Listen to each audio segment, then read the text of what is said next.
All right, today we're diving into a revolution. Not one with swords and armies, but a revolution in thought that completely reshaped Japanese Buddhism.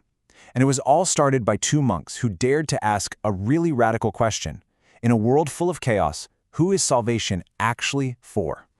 So I want you to picture Kamakura-era Japan. The country is just torn apart by civil war. It's a time of massive upheaval, and for the average person, just getting through the day is a struggle. Now, in the middle of all this, the big Buddhist schools were offering a path to enlightenment, but it was a path that seemed impossibly difficult, pretty much reserved for the monks and the nobles. Okay, so to really get what made Hōnen and his student Shinran so revolutionary, we first have to understand the problem they were up against. What was it about the Buddhism of their day that left so many people feeling completely left out and hopeless? Well, back then, the path to enlightenment was a grind, an absolute grind. First, you had the academics. You needed to study these incredibly dense, complex scriptures. Think of it like getting a PhD in philosophy. Then you had to perform these grueling ascetic practices. And on top of all that, it was all centered on life in a monastery, totally separate from regular society. So if you were a farmer or a craftsman, a regular person, salvation just wasn't on the table. It was basically impossible. You know, for this one brilliant monk, a guy named Hōnen, this wasn't just some abstract theological problem. No, it was deeply personal. He spent years digging through all the scriptures, and he was driven by this one burning question. How could his own parents, good, ordinary people with no time for monastic life, how could they possibly be saved?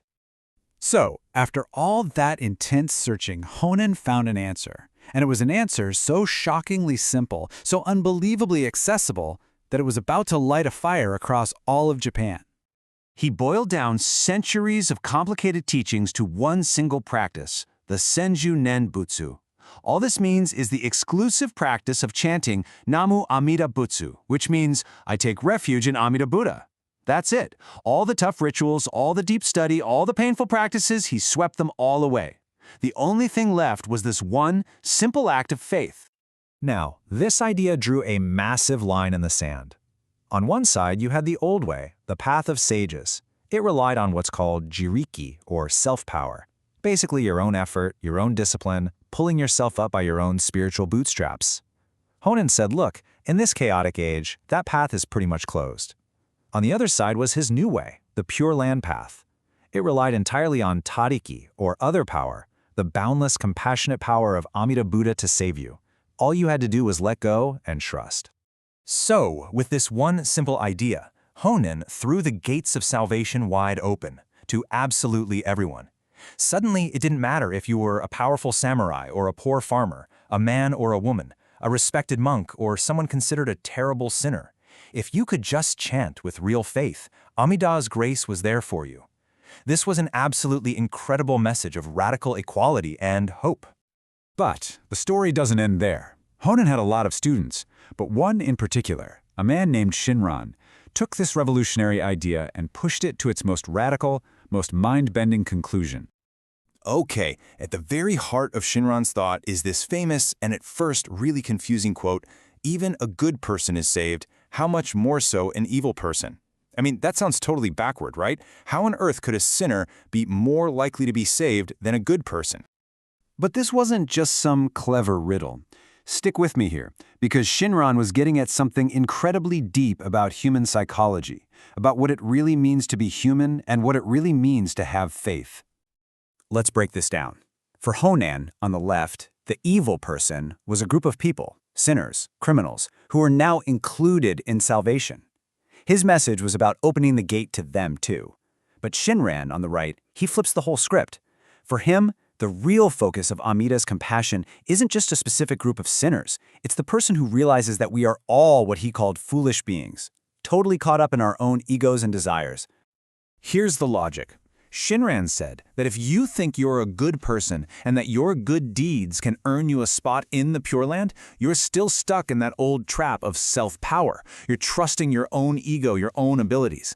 But the person who knows they're flawed, who realizes deep down they have no goodness of their own to rely on, well, they have no choice but to completely surrender to the other power of Amida.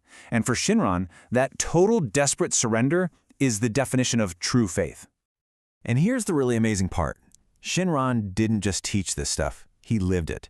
He completely broke with centuries of tradition in a way that put his core beliefs on full display.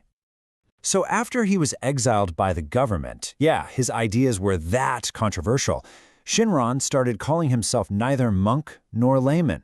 He was stepping outside the established religious system completely to create a new way of living a spiritual life, right in the middle of the real world. Right in the middle of the real world.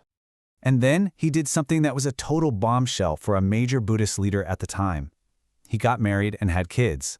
This wasn't just a personal choice. It was the ultimate expression of his teachings. By living a normal, secular life, he was proving that salvation isn't found by escaping the world. No, it's found right in the thick of it, in family, in work, in the whole messy business of being human. His own life became the model for a faith where you didn't have to be anything other than exactly who you are. So what's the big takeaway here? What did this quiet revolution, started by these two thinkers, ultimately accomplish? Simply put, they democratized salvation. They brought Buddhism down from those remote mountain monasteries and put it right into the hands of ordinary people, in their homes and their villages. They created a faith that didn't flow through exclusive institutions, but through the heart of everyday life. And in doing so, they changed the religious landscape of Japan forever.